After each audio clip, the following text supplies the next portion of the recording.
So, I played Sonic Frontiers, and I have some words to say about it. I'm not a reviewer. I don't plan on being a reviewer.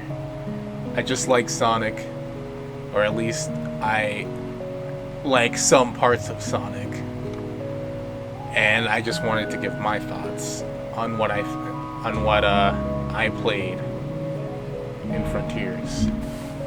I beat the game earlier than most people. You know, the street date broke, and I took my chance to get it early. Let's start with the introduction to the game. So the introduction was Sonic, Tails, and Amy crashing on the Starfall Islands through a vortex, and Sonic went through a cyberspace stage. And it was Green Hill again. Woohoo! Green Hill. I'm so happy with this information. Let's go. And then afterwards, it felt like a bit of Breath of the Wild, where it's just like you're in a tight, narrow place, and then you just come out of it, and then the whole world starts to open out to you a little bit. I played with the controls a little bit, and I will say that the controls for the open zone are pretty decent. Albeit a bit jank. When you move throughout the game, it feels okay, but then once you feel like you could jump off of a mountain or like a cliff, and Sonic should just shoot upwards, but he doesn't because he's just glued to the floor.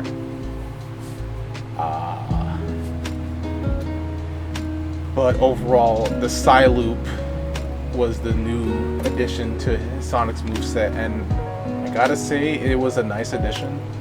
It made you actively want to explore the world that Frontiers has. But to be honest, it doesn't have as much interactability as I thought it would, which is sad. Like, there's the puzzles, sure, but that's kind of all it interacts with. There's a few minor things that it does interact with, but it's nothing important. Like, if it really wanted to tap into the potential of Psy-Loop, like, they should have added so many things that you could interact with the Psy-Loop, and it's just like, oh, can I interact with this? And then, you know, something happens, like a secret or something. Like, they really dropped the ball on the Psy-Loop. This has so much potential, even more than like the Wisps, the Werehog, all that. Like, this could have been really great, but they dropped the ball on it, sadly. And the Psy-Loop was one of the many abilities in the new skill tree that they added. I don't think Sonic has ever had a skill tree, so I guess that's really cool. But the skill tree was really small.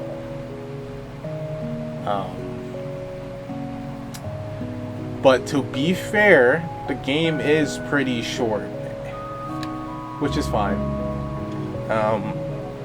There are 5 islands.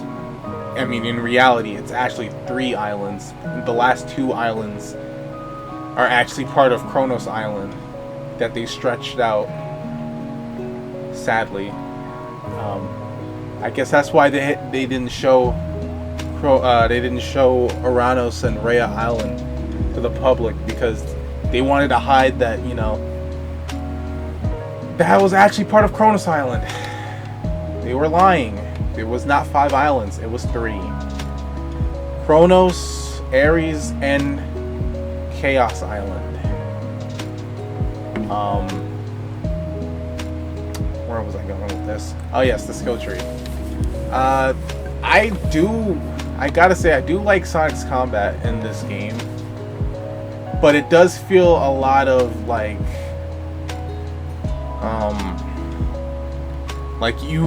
this enemy is doing this, let me do this instead. It doesn't feel very thought out. Like, it just feels like in of itself a puzzle. Like, you Psy-Loop around this enemy so it could drop this, and then you can start you can start fighting him and stuff like that. I mean, I guess that's how combat is in general. Like, you're supposed to think about what you're doing and be strategic, but I wouldn't really call this combat strategic or anything. They added a parry to Sonic. I don't think Sonic has ever parried before, and I thought that was going to be really cool. You know, timing hits and being skilled. But then again, they don't really like doing challenge in newer Sonic games, sadly, and the parry is no different. You just hold the button, and you know you'll still block the hit, and they make it look all cool and stuff. You got slowdown and stuff, but it is really easy to pull off.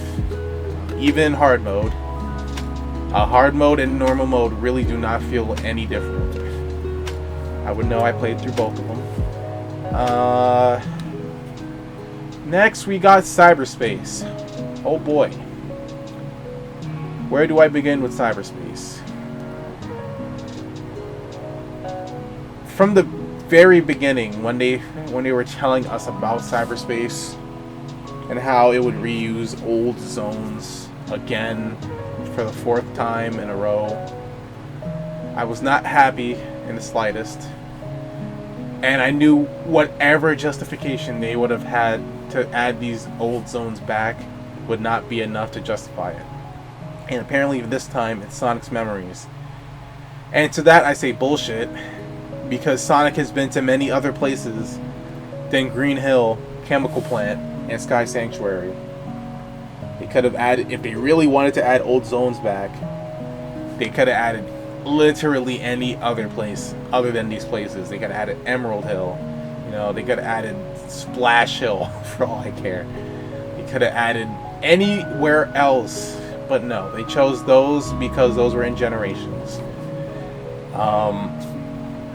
And I've got to say, cyberspace might be one of the worst things Sonic has ever done. This was really bad. They not only reused level themes, which in of itself would have been fine if the novelty didn't wear off in Generations, but they decided to reuse entire levels, entire level designs. I recognized Rooftop Run, extra levels. I recognized Skyrail and a bunch of others, a bit of City Escape. But the thing is, they're even worse than their originals. You would think they would be better because, you know, this is supposed to evolve Sonic. It's supposed to improve Sonic, but no. It is worse. It feels worse. This is one of the worst controlling Sonics in any game in terms of cyberspace, because he controls differently in cyberspace than he does in the open zone. Man, oh man, I feel like this cyberspace wouldn't have been as bad if Sonic controlled better. Man, every time I had to go to cyberspace, I dreaded it every single time. And I made sure to S-rank every single cyberspace stage I've done, so I won't have to come back and I can just get a Chaos Emerald and move on. I did not want to play these stages. They were really bad. I don't understand how Sonic Team manages to keep getting worse with every entry for level design. I don't know how to... You're supposed to improve over time, not get worse, and they somehow manage to do that. It's impressive, honestly. So, not only did they reuse level themes, there was only 4 for this whole game. Green Hill, Chemical Plant, Sky Sanctuary, and City. I don't know if it's Radical Highway or City Escape or Station Square, wherever the city is, it is just a city. And those were the only themes the whole game. Well, I really have to wonder, what were they spending their time on these past 5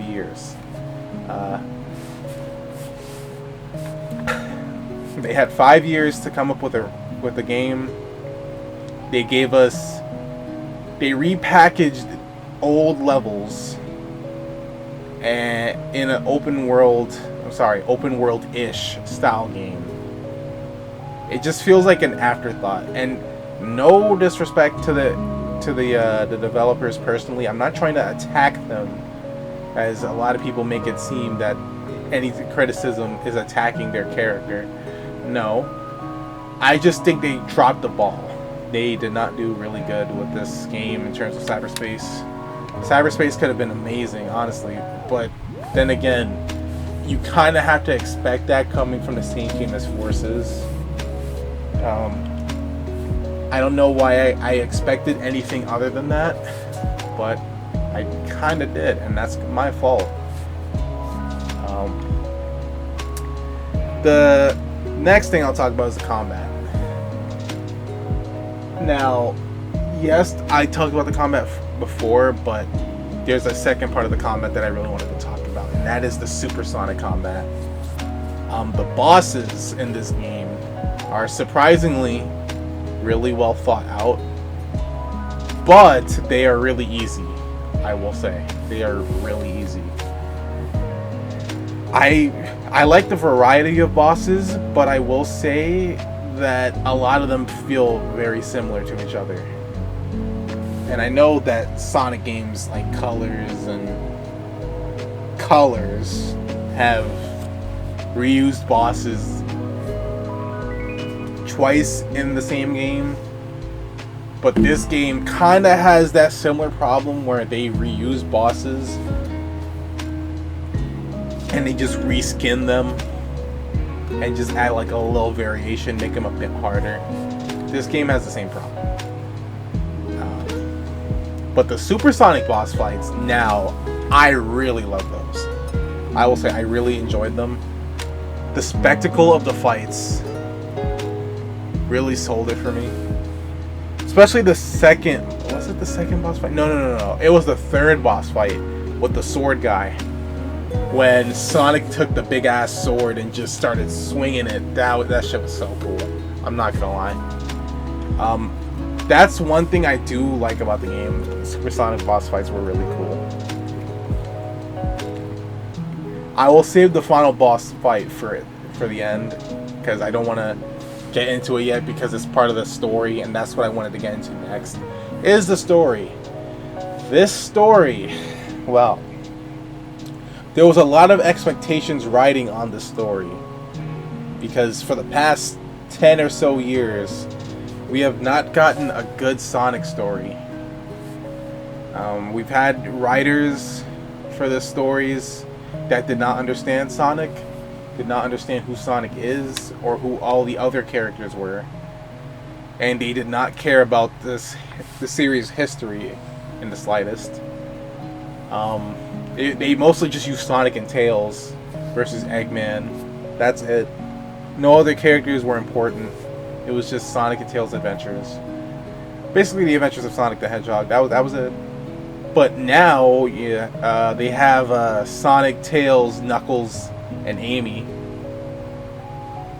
Eggman is there too, somewhat. He's stuck in cyberspace for the whole game, might I add. Well, most of the whole game. At the end, he does show back up to help. But I want to talk about the interactions in this game before I talk about the actual story. So, Tails, Knuckles, Amy, and Eggman are trapped in cyberspace. Eggman is more trapped in cyberspace. Tails, Amy, and Knuckles are trapped in like some kind of bubble thing, and you have to save them. That's why you collect tokens in this game through different challenges and such, platforming challenges, and then you progress the story. That's how you progress the story in this game. The first one was Amy, which I thought, damn, she sounded so depressed this whole game. Man, I'm not used to this type of Amy. I mean, it's a nice change of pace, I will say, from her usual cheery, attitude, but I don't know, it just felt a bit off. But I think it was alright. Sonic and Amy had some interesting interactions. They were talking about love, I guess. Nothing into like shipping category, but they were helping a Coco find their lost love, and then the Coco, they both got spirited away, or what I would call resting in peace, finally getting to rest after accomplishing your goal. And then that motivated Amy to want to share love with everyone else. And then Sonic was like, okay, cool, you got that, Amy, that's all you. And then with Knuckles in Ares Island, Knuckles was also helping a Coco after you save him. And then you basically go through this same thing again, where you just keep saving Coco, helping Coco. And but Knuckles was looking at the Coco's defenses, and no, not the defenses, no, what was it? The mural. And then suddenly a flashback to Sonic 3 and Knuckles showed up. And I was just like, oh shit, oh my god. And then Knuckles was just like, Sonic, this looks just like the mural from back home. And I was like, oh my god. Oh my god. That was kind of cool. Caught me off guard because they don't really acknowledge their old games as much, other than like a cheap nostalgia bait. This didn't really feel that cheap. I think the interactions for that was really good. And then Knuckles was leading an army of Coco, and then they were talking about the defenses, and he was like, oh, this would be great defenses for Angel Island, but the Coco lost. And then suddenly a flashback played of these creatures that look kind of like Chaos from Sonic Adventure 1. And they were in some kind of battle, but they lost. And if you notice, they have Coco inside them. Like the Coco that we see throughout the game, they are inside of them. So somehow, some way, it's like after they died, they turned into the regular Coco, and then they just stayed there. They're kind of like Dream Eaters from Kingdom Hearts. That's how I best describe them. Like they get reincarnated into like an animal-like state. I forgot to mention that also happens when you talk to Amy. Like you also get a flashback of two of these Cocos in love, and then they get spirited away. That's the part I forgot to mention. And then in Knuckles' part, they also get spirited away, and then the logo from the Frontiers thing, the one that looks like it says Zap, that was in the sky. And then we move on. We do a boss fight, blah blah blah, on to the next island, Chaos Island, where we got a free Tails. Tails is free. And then Tails seems kind of depressed out of nowhere because he was fine when we were going to the island, and now all of a sudden he's just like, oh Sonic, I don't know, man, am I a burden to you? And it's just like, and Sonic's just like, whoa man, what brought that up? What's going on? He's just like, and then Tails is just like, man, every time I feel like I'm always holding you back, and I'm always scared. I feel like I'm holding you back. And Sonic's just like, relax. Like you saved me a bunch of times. You saved me a bunch of times. You freed me from the prison in Sonic Adventure 2. You saved me in Sonic Lost World with the Deadly Six. Then you saved Station Square. So relax. And then he started talking about Infinite. I was just like, wait, what? You can actually reference old games or like games that happened? I didn't know you could do that anymore. It's crazy. And then Tails was just like, well, I guess I'm wildly inconsistent. And then Sonic kind of had nothing to say about that. But yeah. But Tails is right. He was written inconsistently. I guess that's one way to put it. I haven't really talked about Eggman or Sage, and that's for a good reason. Sage was kind of hyped up to be this big villain for the game. mean, I feel like we all knew, like, either she would get won over by Sonic in the end or something. But, man, they really dropped the ball on Sage and Eggman. So, let's finally come to Eggman now. I mean, I could talk more about Tails, but it's basically the exact same thing with Tails. The same thing that happened with Tails is the same thing that happened with Amy and Knuckles. They had to do a Coco mission, blah, blah, blah, blah, blah. The Coco got spirited away, blah, blah, blah, blah, blah. It doesn't really matter. Eggman and Sage. Apparently, Eggman created an AI to do something. I don't know what it was. I forgot. But it was something to do with cyberspace. And then he created Sage, an AI. And the AI decides to call her father. Now, I don't think that shit was earned in the slightest. But the funny thing is, Eggman also calls Sage his daughter. And then once she calls him father again, she starts singing. She has like a theme song where she starts reminiscing about the past with her past with Eggman, when it's just like, we just saw that cutscene like a minute ago. There's not that much stuff to reminisce on. Eggman has been in cyberspace this whole game. This was not earned at all. But the whole game, Sage was just like, oh, I will not discuss anything with you, Sonic. You're the enemy. And then she starts harassing you, starts pissing off the Titans to try and kill you. And it's just like, damn, what is your beef? And then you realize, oh, she's an Eggman creation. Okay, that makes sense. But if she's just an Eggman creation, why were they so secretive with it? Like, I'm gonna be honest, she was hyped up for kind of nothing. Because at the end of the game, which is what I'll get into now, they were building up, if you've seen the Knuckles prologue, they were building up who created the Chaos Emeralds. And apparently they were created by aliens from another world that look a lot like Chaos. And they were drawn to the world. Well, first their world was destroyed by an entity that was not clarified. I mean, it was said that it was destroyed by someone, but we just didn't know who.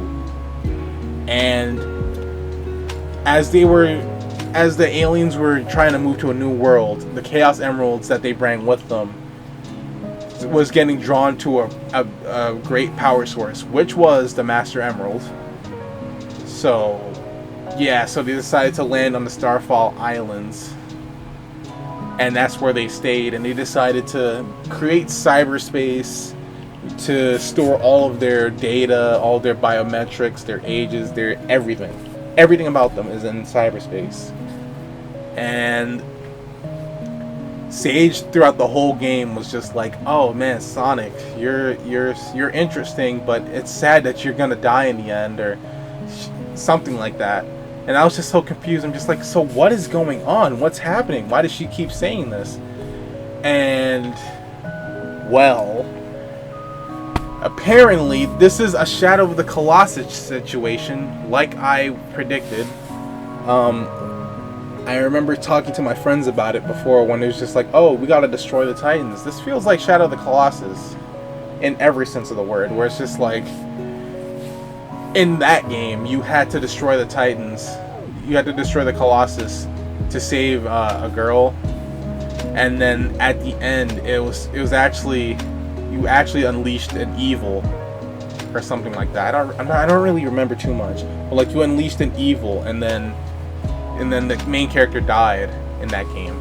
But in this game, you have the AI, where it's just, where they're like, you're the key. The key to what? Who knows?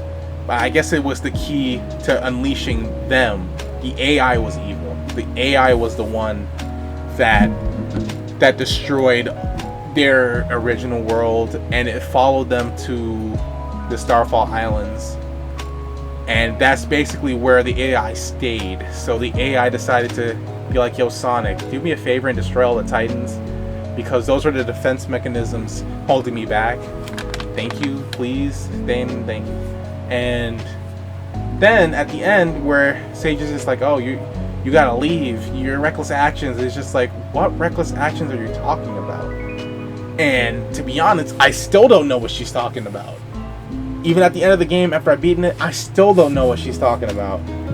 She never elaborates on that, ever. Unless, there's some dialogue I missed. I haven't 100% of the game, so I could be missing something. I don't know. But even so, you would think they would make that really apparent in the actual story, and not just side content. If they really wanted to let you know what she meant. And then at the end, once you beat the final Titan, which was called Supreme, Sonic is just like, "Oh, is that it?" And then something comes into space, like a big ass moon, and that was what the AI's original form was, apparently. And they're called The End. I'm not gonna lie, that is a raw ass name, The End. But it was really mismanaged on how they set that up. And then Sage is just like, "Oh no, Supersonic's not gonna be enough." So she takes over Supreme, and then Eggman's just like, "Go ahead, go do what you were meant to do." And it's just like, huh? Oh no, wait, no. I don't think he said do what you were meant to do. I think he was like, "Go serve your function" or something. I'm just like, but I thought you created her.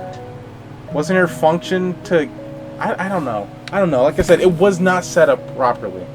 This story is just not that good. And then we have a final battle in space.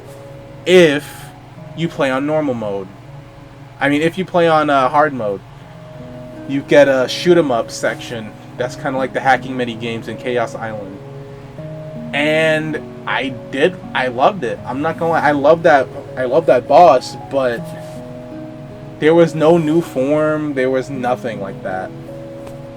Oh man, I almost forgot. That's right, there was no new form. Like, this whole game, Sonic was getting corrupted was getting cyber corruption. This whole game. That's what Sage was calling it. She was just like, "Oh, Sonic, you're not gonna survive this." And he's just like, "How are you surviving cyber corruption?" Like, Sonic's just never giving up. And then afterwards, Tails, Amy, and Knuckles show up, and they're like, "Oh, Sonic, you can win, you can do this." And then Amy's just like, "You can win, you can do this." And Knuckles is just like, "Hi, you can win, you can do this." And then all of a sudden, bam, the cyber corruption is gone. And it's just like, so what was the point of having him even have cyber corruption in the first place if you're just gonna immediately get rid of it? It just felt like a waste. It just felt like a waste of anything that could have been set up. Like, it felt like a Chekhov's gun that didn't shoot. Anyways, back to the final boss. We get a shoot 'em up section, and then The End decides to start to monologue about, "Oh, I erased the original world. Mortal, you were doing something like you never give up. You fought countless machines and gods. Was it sheer stupidity or something?" And I was like, I'm not gonna lie, this is cool and all, but this is really underwhelming as a final boss. This is really underwhelming because they do nothing with this. Yes, The End, they ended the other world for the Coco people, but it's also what are you gonna do next? Was your plan to just erase the world and that's it? It's just this story felt weird. I wish I could really explain how weird it is. But yes, you beat The End, and then you have a quick time event, which was the only thing in normal mode where you just get the quick time event. But in the hard mode, you get the shoot 'em up section and the quick time event. And then you win. It's over. And then after the End starts powering up a bit more, Sage is just like, "No!" And then sacrifices herself. And I guess she dies. And then Supersonic comes back to Starfall Islands. Knuckles and Tails and Amy are there. They're finally free from cyberspace. Eggman is also free from cyberspace as well, might I add. And then we get a post-credit scene of Tails, Amy, and Knuckles and Sonic talking, and then how about they're about to get off the island, and then Amy hits us with a line that I was just like, oh shit. She was like, I wonder if Styx and Cream will join me. Sounds like a road trip. So, Styx managed to survive the Boom universe. She managed to survive. She's the only remaining thing from the Boom universe. And I think it's fucking hilarious that she actually survived. That was a pleasant surprise. My friend was talking about it with me before, how Styx was in the Olympic Games, or the recent one. It's just like, yeah, Styx is in the main universe, and I'm just like, okay. But this time they really confirmed it. Like, yeah, Styx is canon to Sonic. She's there. She exists. And then we have another post-credit scene after that, where Eggman manages to save Sage and integrate her into the Eggnet or something. And then he's just like, that a girl. And I'm like, alright, cool. And that was Sonic Frontiers. That was Sonic Frontiers right there.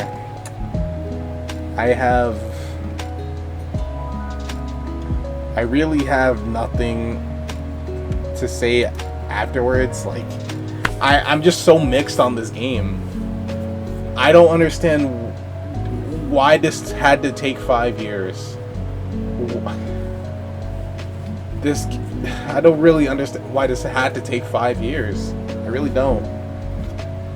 I wish I could say that this was a masterpiece, 10 out of 10. Of course, no game exists like that, unless you're Breath of the Wild. But, man, I just want Sonic to have a masterpiece. Like, it just feels like they're saying this is the next generation of Sonic. This is how Sonic will go from now on, and it's just like, oh man, is this the next generation of Sonic? I am not excited for what happens next. I am really not. In terms of story, man, this was not good at all. Ian, I know you can write better than this. I don't even know if you even wrote the story. I know you wrote the dialogue. I'm not sure if you wrote the story. They've never elaborated on that. But I do know you can write a story. That is for sure. But this one was not it. Hopefully they bring you back for the next game. Oh god, there's gonna be a next game. Oh jeez. But hopefully you come back for the next game and you actually get to write the story you want. Hopefully. But other than that, this was just an average game. I won't even say the M word. I won't say mid. But it was an average game. Sonic, I just want you to do better. That is all. That's all I have to say. Hey, this is Pingsley after my unscripted thoughts on Frontiers. I realized I didn't go over the puzzles or the music, and this is what that is. The music was great. Honestly, I'm here. Over Vandalize, fight me. The cyberspace music was okay, but because it's like a bunch of EDM and dubstep, a lot of it blended together. Nothing really had like individuality. Like, it just blended together, except for, let me see. Well, it was Sky Sanctuary and Chronos Island. That one track, like flowing into time. Oh my god, that's like the best cyberspace track. And there's one other track that I really like in cyberspace. It's one of the city levels, and it's on the last island. I love that. Now for the puzzles. The puzzles are really simple. They're not that hard. I thought they would at least get a bit challenging. No, not at all. The ball puzzle is really annoying. Like, I feel like I can never get it right. Every time I try and angle myself, it just does not work whatsoever. So the puzzles, not that great. But I'm okay. It's not that they're not that great. They are serviceable. They are fine. That's all I gotta say. Thank you for coming all the way to the end of the video. I appreciate it. This is my first video like this, and I hope to do more later. So, thanks.